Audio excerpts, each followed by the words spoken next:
Баршаңызға сәлем. Бүгін біз қазақтың ұлттық тағамының бірі жентті әзірлейтін боламыз. Менің каналыма тіркеліп, қоңыраушаны басып кетуді ұмытпаңыздар. Ендеше бастаймыз.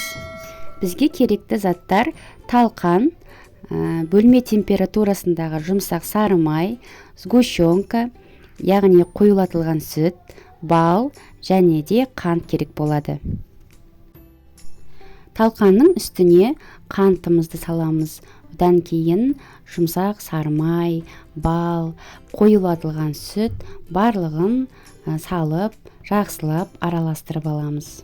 Құрамына қосымша сіздер мейіз болмаса грек жаңғағын ұсақтап қоссаңыздар да өте дәмді болып шығады. Мен осындай қарапайым түрін жасадым.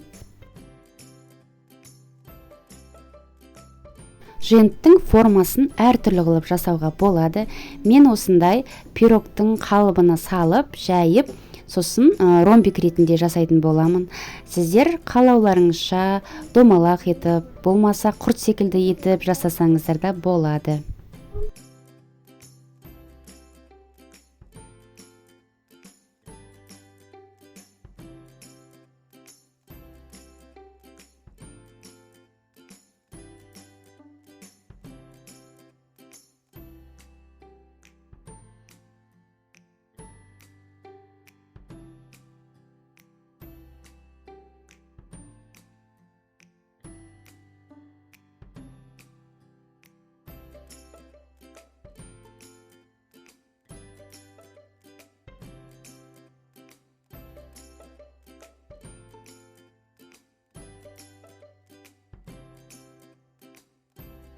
Енді жентті жарты сағатқа мұздатқышқа қойып аламыз.